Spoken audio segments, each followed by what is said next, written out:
developing Bombay. And the second governor of East India Company, Gerald Ongier, decided that he put up 3 schemes, which of course did not fructify in his lifetime. But one of the scheme was that this 7-island business was not correct. He decided that this island should be merged into one. So he started the process of reclamation. Now, mind you, the tenure of Gerald Ongier was a very short one as far as Bombay is concerned. 1669 to 77.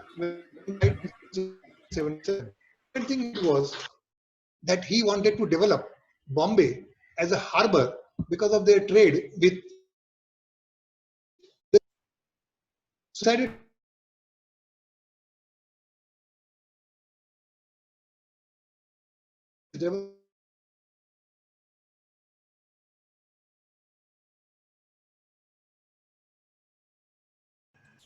Rajanji, your voice is breaking.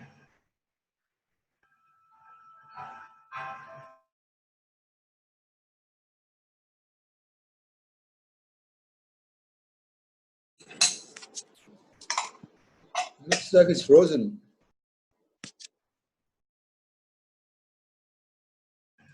Yeah, your voice was breaking in between. Can you hear me?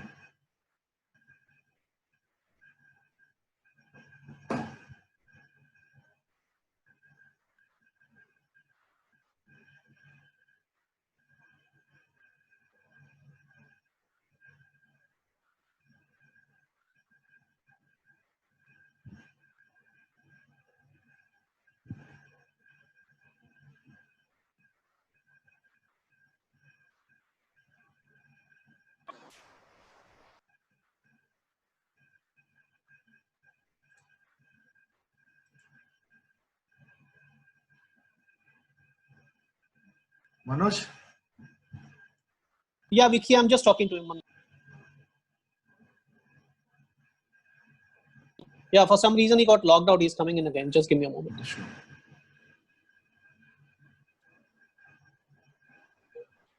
Anil, why don't you make your announcement? Anil, our director district.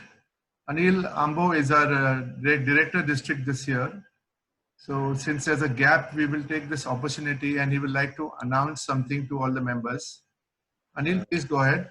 Yeah, I recently was having a word with the district people, and they said that every Rotarian must register on Rotary ORG. Please go on the website Rotary ORG and register yourselves. You will have your individual profile page. Each Rotarian from the club must register. He gets a profile page, and there is some citation for the club, and there's a special award if 100% registration takes place. The personal advantages to each member are that once he registers himself, he can link up with Rotarians worldwide. He can know about projects that are happening worldwide. He can link up with members worldwide. He can link up with clubs worldwide. So it opens up totally new gamut of relationship with people worldwide. So I would request and not to register all, and you can put your entire data, your hobbies, your interests, etc., if you wish to, on your personal page. You only need one information, that's the club member, your ID number. That ID number is your TRF Rotary Foundation number. Even if you've not given any foundation, you will still have a number, and Parab can give you that number. I'll repeat myself, take the ID number from Parab and please register yourself on Rotary ORG. Thank you, Anil. Thank you. Yeah. You can do the secretarial also, I guess, in the meantime, if Vinod wants to. Vinod, why don't you do the secretarial announcements, please?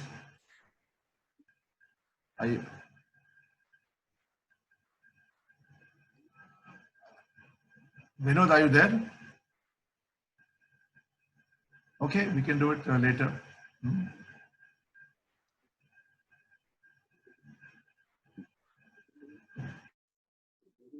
Vicky, we've reached 100, then how will he enter? Yeah, that's also a question. Manoj, can you look into that? Hello. You'll have to call me, Vicky.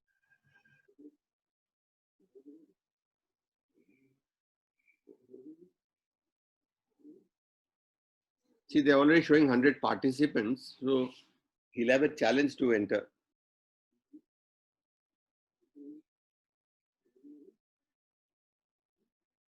Are they showing any waiting?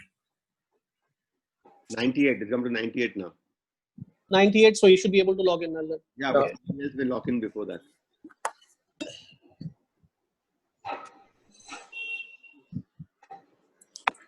Should be difficult to get this done.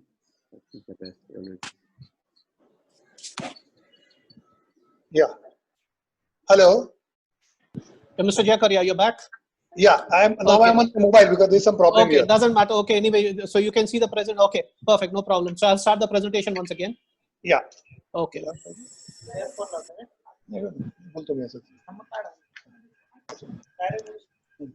Hello. Yes, we can hear you. Yeah. Okay. Sorry for the interruption. Yes. So after the wedding, as I said, Gerald Ongier decided that he's going to have forts constructed around the periphery on the northern side because he thought that the attack might come from the north side. So the Worli Fort, Mahim Fort, Dharavi Fort, Rewa Fort, and Fort, and also Sivri Fort were constructed. Then he thought that constructed, but that was not in his lifetime. He said when ultimately Bombay becomes prosperous, it is quite likely that the people who are rich and also the European capital, they should not be plundered or something may happen to their wealth. So therefore there has to be a fort of Bombay.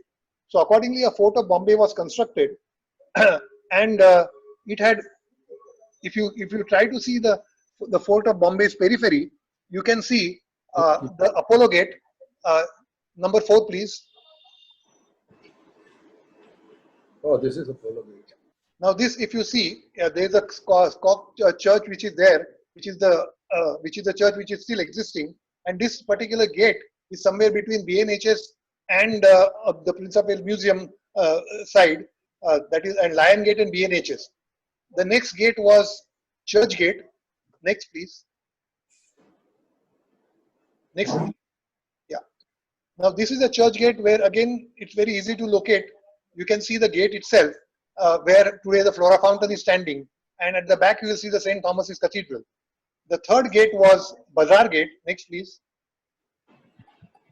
Yes, this is in the process of demolition. So therefore, this is the Bazaar Gate. Now these were the 3 gates within which the town, the entire fort of Bombay was there. Now, as the time passed, and as we came to around 1860s, we had a very enterprising governor, Governor Bartle Frere. He was the governor, and he was the one who looked at the complaints that this fort was getting congested, and what was the use of this fort wall? It should be demolished. So that was his idea. So he appointed a rampart removal committee with the task of finding out whether this fort should be demolished or what should be done. And ultimately they gave an opinion that this fort should be demolished, in fact, because it is of no use after the rebellion of 1857 was crushed. There was no chance of any foreign or any power attacking India, and definitely not Bombay. So that being the case, it was decided to demolish the fort. Now the debris of the fort wall was immediately put in the water body that was there. Yeah, and that was filled up. Now after the entire area was filled up, a lot of land became available. So the government decided that we are going to give this land to the institutions, to various bodies which are useful for the development of Bombay. So let us see from the south side the buildings which came about around the time, where David Sassoon Library, thereafter the Army and Navy building, then this Esplanade Mansion, to which I will come. Behind that was the old Secretariat, which was now City Civil and Sessions Court, the High Court, University Clock Tower, PWD building. Thereafter you go to the CTO, and if you go straight around the DN Road, you see the buildings on either side till you come up to VT, because VT was not part of the fort. Then you turn around and go toward GPO side, and that is how all the beautiful buildings were constructed. Now, while these buildings were constructed, some of the buildings were given to the institutions like High Court, etc., for which, of course, no money was charged. But there were private owners also who were private properties which were sold, and plot number 11 and 12, on which the present Esplanade Mansion stands, was put into auction. And you will not believe the other, apart from Watson and Company, the other persons who were interested was Bombay Club. The Bombay Club is an institution which was also again for Europeans, and because they did not succeed in buying this particular place, eventually they settled themselves in a building which of course is no more, but today it is replaced by Bank of India. So Bombay Club, because of the Bombay Club's insistence on getting into the auction, the property price at that time, which was around 75 rupees a square yard, ultimately was bought by Watson for 110 rupees per square yard, and the total area of the plot was 80 feet by 167 feet. Now, when he purchased the property, in fact, Mr. Watson was in the business as a silk mercer, draper, hosier, etc., and he had very beautiful outlets at Churchgate, Meadow Street, Hammam Street. He wanted to actually extend his building. So therefore, he had bought the place, and he wanted to, his idea was to have the draping and tailoring business and some additional office space, showroom, etc. And first and second floor and above would be given for offices. So that was his idea: buy the property and then let it out and recover your money. He accordingly submitted the plan through his architect, John Gorsais, and in April 1865, he somehow or the other felt that he must construct not the way the other buildings were constructed in the Victorian Gothic style of stone, but he decided that I am going to have a building of cast and wrought iron. Now, this kind of technology was non-existent at that time in India or in most part of even Europe, but he decided that he wants to have it that way. And of course, with teak wood flooring, etc. He made the proposal. At that time, there was no municipal corporation, so he made the proposal to Rampart Removal Committee, and the plans were submitted in around 1865, October 1865. Since he was the owner of the property, he was so completely sure that his plan would be passed. So he had placed an order for bricks and other material. Can you imagine bricks and other material? I'm not talking of the cast iron part. The other material also came from England. And somehow or the other, in around November or December 1865, he decided that instead of all this office and all that, I'm going to construct a hotel. Now, he was quite aware that there was no hotel. Of course, there was no star hotel that time, but there was no first-class hotel of any repute in Bombay. And there were a lot of visitors who had started coming in because of the prosperous mills, etc., being set up. So he decided that I'm going to have a nice hotel, which will be very conveniently accessible by all means, and it will be centrally located. So after he decided that, he revised the plans and sent the amended plans in September 1866. Now, after he decided that he is going to have a cast iron and a wrought iron structure, he obviously had to find out a foundry. So he went to London, he caught hold of a structural engineer called Roland Mason Ordish, and he contacted Phoenix Foundry, because both Ordish and Phoenix Foundry were responsible for constructing something like a cast iron structure in Crystal Palace in London and a couple of more projects. So therefore he placed an order and for the entire infrastructure in cast and wrought iron. Immediately after the arrival, the material which came by 1867, immediately after the material came, he started the work, and the foundation as well as the plinth was ready by August 1867. The work was very fast. It was like a Meccano. So I will just show you how the different parts of the structure looks. Can I have the next slide, please? Now this is a Bartle Frere responsible for the removal of the wall. And I must, while we pause on his photo, I must tell you, all this was possible because Bartle Frere had a dream. He said, when a ship enters Bombay Harbour, they must see Victorian Gothic Bombay. So apart from this building, which was also not a Gothic building because Gothic means something to do with church, that was his vision. And he decided that I'm going to develop Bombay city that way. So that's how the other Victorian Gothic buildings surrounding this particular Esplanade mansion started coming in. Next slide, please. Well, these are the kind of orders that he placed for the beams as well as other components of the building. Next, please. Next slide. Yeah, and this is how, like a mechano, you could actually assemble the building. So the work started so fast. Moment the building material came on the site, the work started so fast it had to be just bolted. Next, please. These are some of the decorative items like the grills at the terraces, etc. So this is how the whole thing looked. Next, please. Though when the structure was being constructed, it was noticed. I have given this visual in advance just to make you aware of what the surrounding area was. Now, when the structure came, all the other infrastructure came in, the Bombay Builder, which was an architectural magazine at that time, of January 1868, noted that the work of following buildings had commenced. So along with this, there were other buildings which were connected. The new Secretariat, which is the present City Civil and Sessions Court. Mechanic Institution, which is David Sassoon Library. Treacher and Company's shop. Now, Treacher and Company was one of the most prominent companies selling goods. And that particular building was where today HSBC at Flora Fountain is. So that building was under construction, and of course, Watson's Hotels building.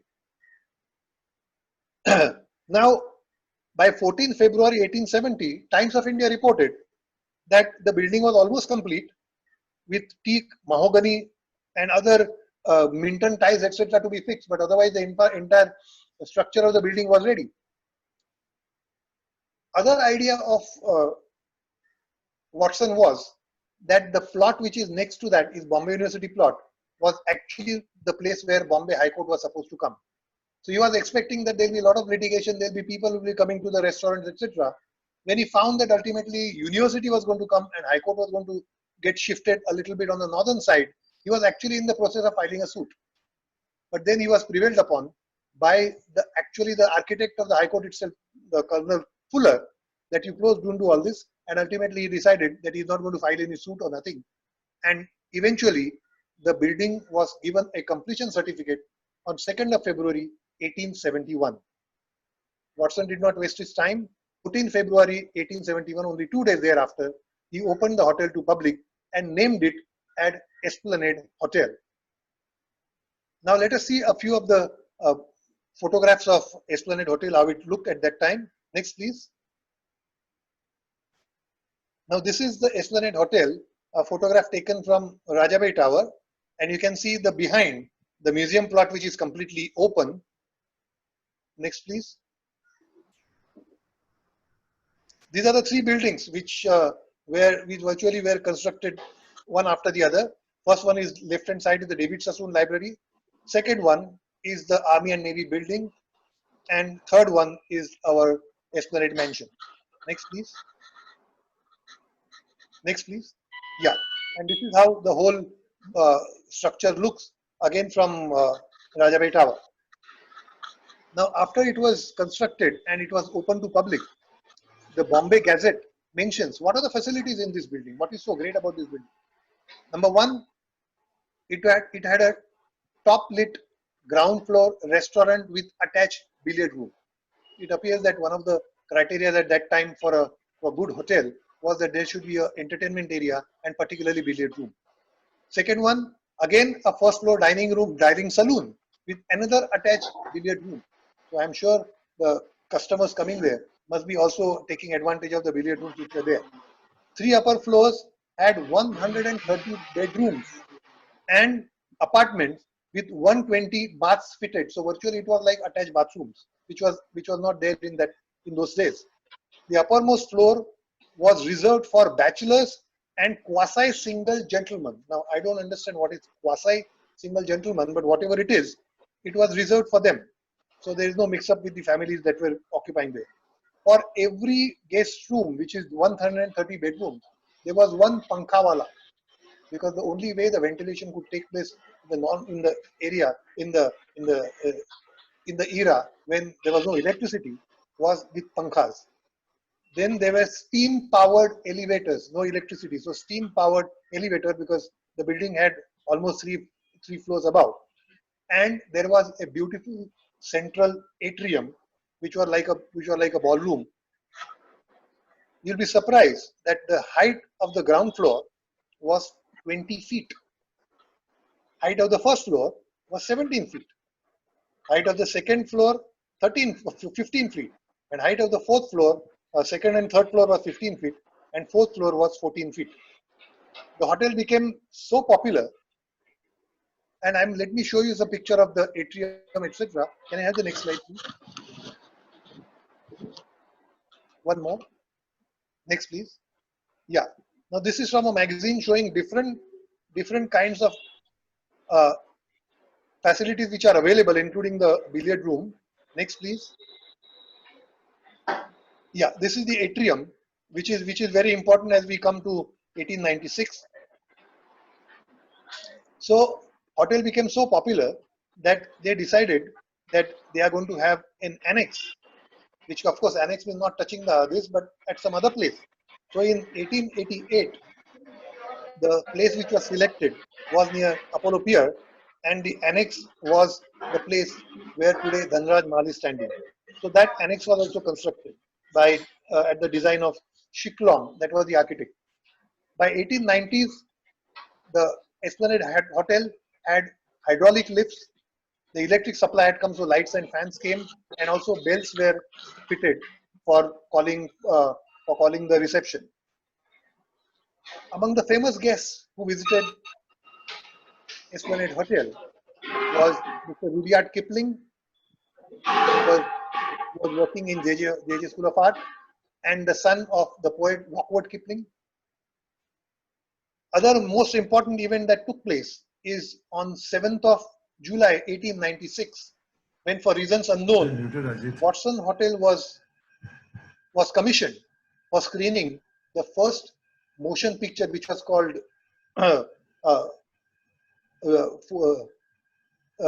first motion picture, which was screened there, of Lumiere brothers. Now, Lumiere brothers are the persons who had discovered this particular motion picture idea in Paris only 6 months before, and now you have it in Bombay. Can I have the next slide, please? These are the Lumiere brothers who had devised this particular motion picture. Next, please. Next slide. Yeah, this is the advertisement of the Lumiere brothers of their show at different parts of the world, including Bombay. Next, please. Now, this is the advertisement of the show, which took place on 7 July 1896. There were short films which were shown, and I'm going to show the visuals of some of the still pictures of some of the films. Next, please. This is the train, which is the train coming to the station. So it was quite amazing because people paid 1 rupee. That is quite big amount in those days for being entertained for a few minutes. And what do they see? A train coming into the platform. That's it. Next. Some people who are playing a game of cards. So maybe they are shown shuffling, etc. And that is a number. The next one. The mother is watching the children being taken for a boat ride by the father. So that is all that we could see. Next, please. Yeah. So this is the one which is the annex building which Watson had purchased because his business was flourishing very well. But for even a flourishing business like this, there has to be competitors and there has to be bad times. So by 1900, 2 other competitors came in, which was Apollo Hotel and Greens Hotel. If you remember, the Greens is the place which is replaced now by Taj Intercontinental. But while these hotels came, another very important thing happened, which all along historians feel that it is a rumor, but it could be or could not be a rumor, is that Mr. Jamshedji Tata, who had gone there, Esplanade Hotel, with his guest were asked to leave, which is very rude, asked to leave because he was not a European. And he said that he is going to construct a hotel much bigger, much spacious, and much better than what Esplanade Hotel was. And he actually did that in 1903 when we had Taj Mahal Palace Hotel. Now, with these three hotels coming in a very short vicinity of Esplanade Hotel, the hotel Esplanade business started dwindling, with the result that eventually the business was closed down in 1920s, and the place was purchased. The entire property was purchased by Maharaja of Morvi, and it was in 1920 and was renamed as Mahendra Mansion. Now, afterwards, it was of course not run as a hotel, it was run as an office space. Again in 1944, it was sold to one of the Tata companies. I thought that Tata companies, looking at the insult that Jamshedji Tata suffered, would vengefully start a hotel there, but that did not happen. They also ran it as a business place and eventually sold it in around 1970 to the private landlord. And by that time, the Rent Act had played havoc in Bombay. The landlords were complaining that out of the rent received, monthly rent received, they could not maintain the property.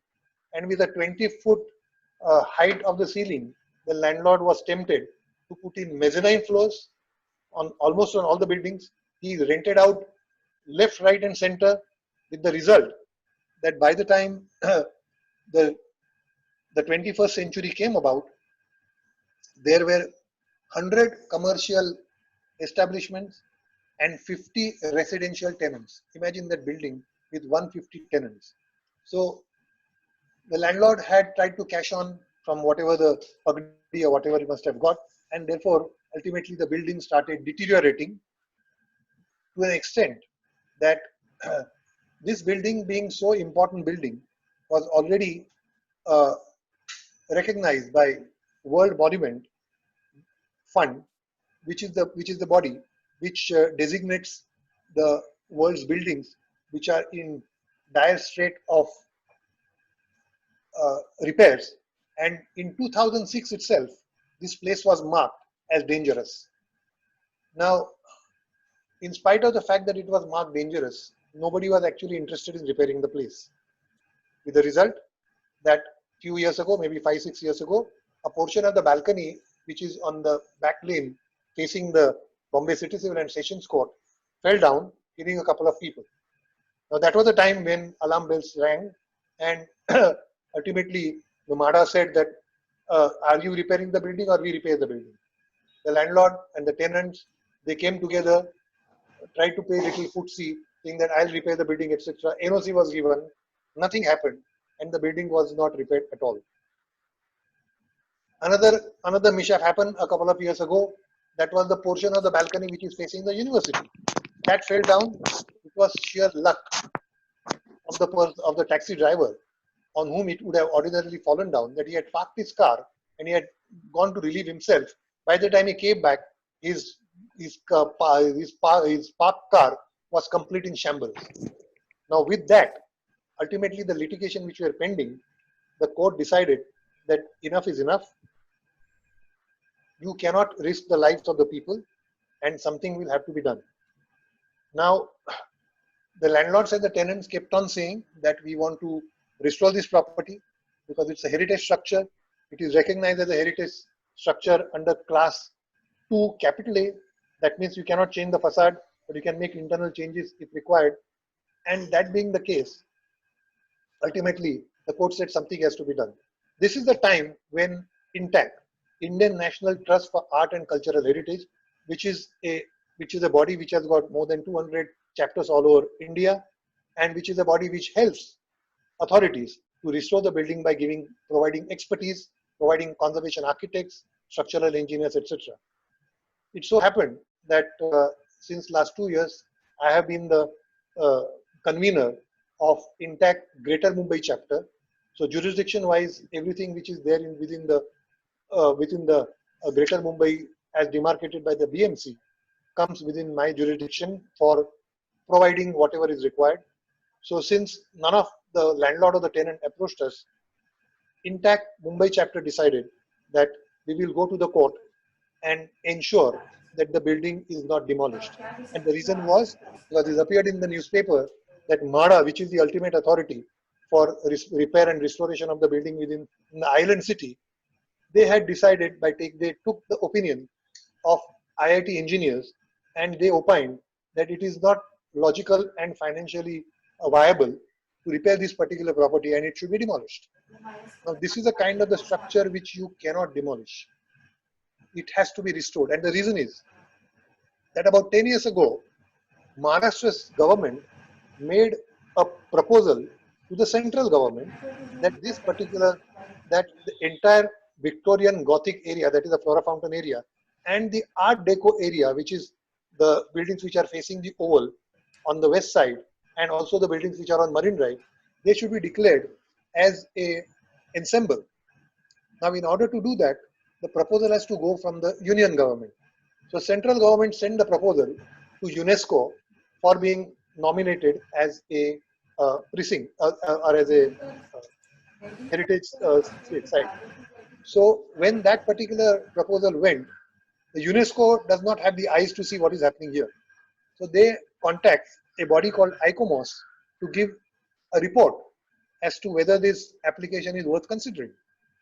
And ICOMOS gave a report, said that yes, looking at the history, etc., it is worth considering.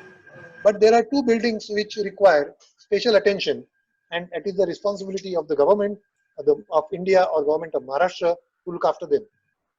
Esplanade Mansion and surprisingly, Eros Theatre. Now, being a neighbor of Eros Theatre, I never realized that that building was in such condition that it had drawn the attention of the world body and that it required restoration. But in any case, this particular thing were put up, queries were asked, and the government replied, saying that you don't worry, we will restore this, we have got heritage committee, they will pass our plans, we have got heritage funds, etc., and we'll restore it. So on the one hand, the government gives an assurance not only to the world body, but when we took the matter to the court, they said that yes, this is a heritage building, it's a 2A structure, and therefore it has to be restored.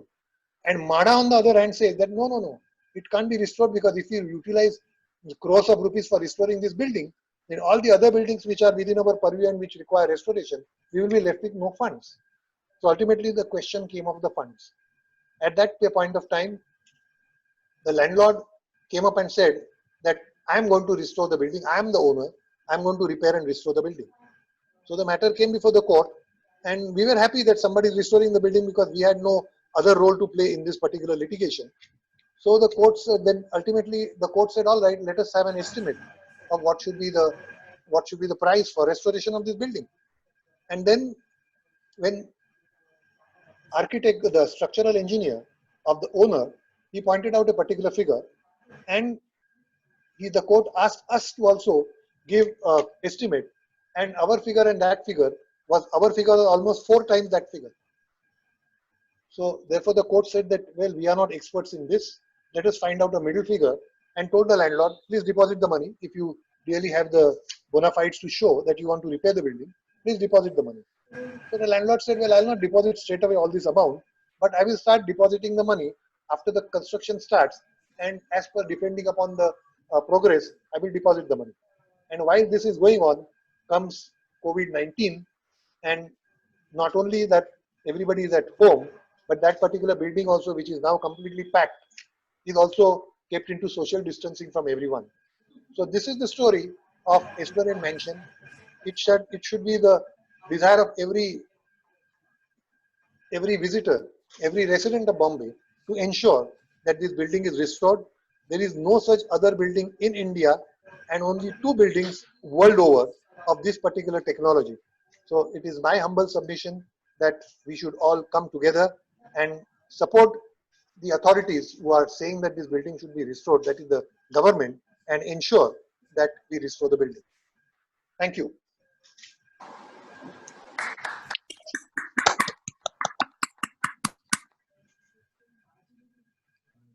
Thank you, Mr. Chaikar.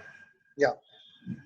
This was a fabulous session, and you really enhanced our knowledge and took us to a different era altogether, understanding how Bombay culture and architecture is so very important, and how we should preserve it. Incidentally, my office is just around the corner from Esplanade building. It's just a few buildings away, and I never even knew the history about it, and I always wondered that what's going to happen to this building. Is it safe? Because we have to pass by that road so often, so the balconies are falling off, so was always afraid to go that side. And after hearing, I think, it's our duty to preserve Mumbai's architecture. And now I will take it further to the question and answers. If anybody has any question and answers. Any questions? Yeah, whoever starts, just identify yourself and before.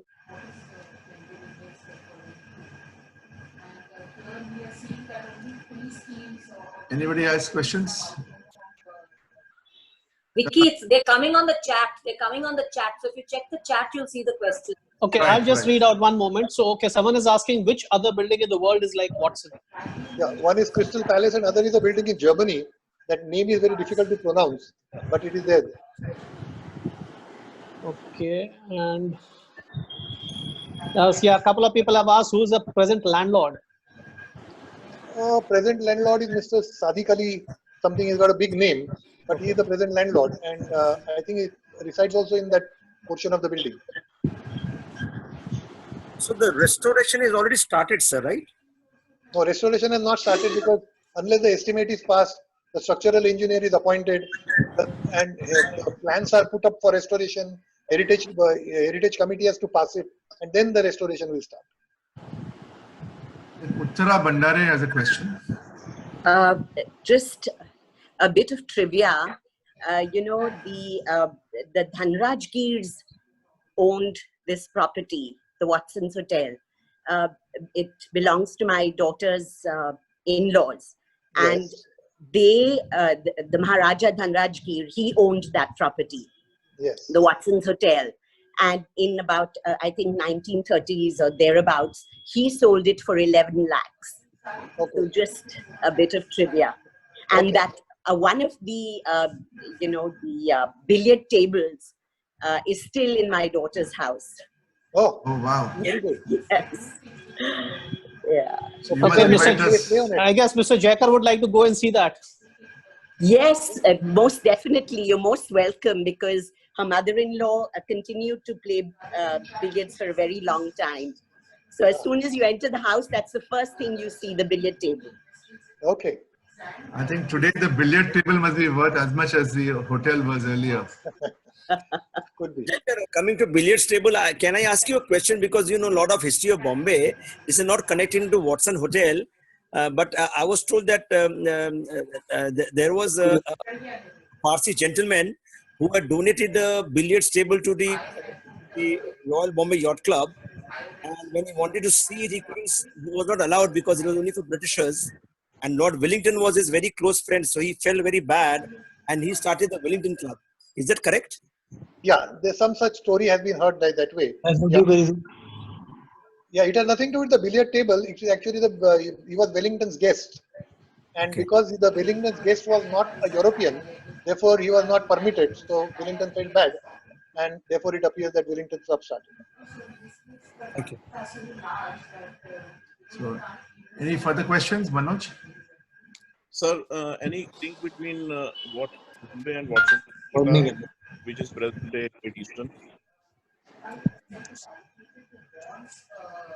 Mr. Jaikar, I think someone's asking if there's any link between Watson of Bombay and Watson's in Calcutta, which is the present Great Eastern Hotel. No, not to my knowledge, because there is no mention about Watson. Watson was concentrated in his business only in Bombay. I'm not aware of whether he had any business outlets or any connection in Calcutta. It appears that there were more than one Watson. This is John Watson. There will be some other Watsons. Speaking of the Tatas having built the Taj Mahal Hotel, Is there any truth to the history that it is built like reverse opposite?